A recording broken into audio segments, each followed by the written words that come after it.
السلام عليكم، كل سنه وانتم طيبين. شركه كارير السنه دي عملت اعلان مميز جدا، واللي هو عملوا تكييف اوبتي ماكس، تكييف زي بتاع منى. كنت عايزه تكييف زي بتاع منى. منى مين حضرتك؟ منى دي يبقى ده اوبتي ماكس. تعالوا نفكر نشوف صانعي الماركتنج بيفكروا ازاي. في استراتيجيه مهمه جدا لازم تعرفوها، وهي استراتيجيه برودكت ديفرنتيشن، زي اخلق سلعه تنافسيه من خلال خلق كومبيتيتيف ادفانتج، وهي سلعه تنافسيه او ميزه تنافسيه من خلال حاجتين واضحين، من خلال تكنو ايكونوميك لوجيك، وهو ان انا اعمل سلعه تنافسيه من خلال العقد. زي شركه نوكيا قالت ايه اول ما عملت الموبايل؟ قالت موبايل وبيصور. كان فعلا اول وقت ان في موبايل وبيصور.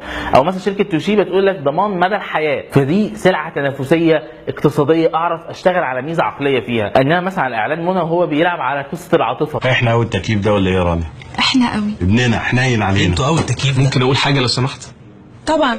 التكييف ده شبهكوا قوي. مننا فينا. التكييف ده انت. احنا جدا. احنا انتوا شبهكوا فعلا يا فندم. في حاجه كده مننا عملنا لكم تكييف. ودوت تستخدمه بعض الاعلانات الكتير جدا. مثلا على سبيل المثال يقول لك تعالوا نكمل لمتنا، يلا نلعب على العيله ولمه العيله، نلعب على العاطفه. او كارت العيله فودافون، لبان وبيبق. يعني ايه بيبق؟ ملوش اي علاقه بده، ولكن حاجه كوميديه لايت. هنا برضو اعلان منى عمل على العاطفه، عمل على الايموشنال لوجيك، ان هو بيلعب على عاطفتك، بيلعب على الكوميدي. زي الست ممكن تروح تشتري حاجه مجرد بس انها غيرانه من واحده صاحبتها. كارير تقدم اول تكييف زي بتاع منى، لا شيء يفوق اختيار منى، لا شيء يفوق الخبره، لا شيء يفوق كارير. لو عجبك الفيديو دوت اعمل لايك وشير، عشان الفيديو دوت اكيد مش زي بتاع منى، احسن من بتاع منى.